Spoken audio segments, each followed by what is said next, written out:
ওই জায়গাটা কত সুন্দর। তোল তোল তোল। ও আর তুললি না কেন রে? খালি নিজের দিকে তাকায়। আমি তুলেছি, সব আমার দোষ না রে। দেখ এগুলো গাছ কত সুন্দর।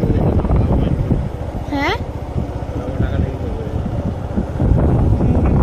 আমি বলবো তাহলে আমরা তো ভিডিও করছি গাছপালা, আপনি কি বলবেন?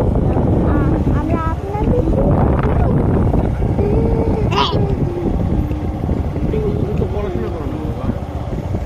সারাদিন বললো তুমি পড়াশোনা করো, খালি দুষ্টামি, সারা রাত দিন দুষ্টামি করো।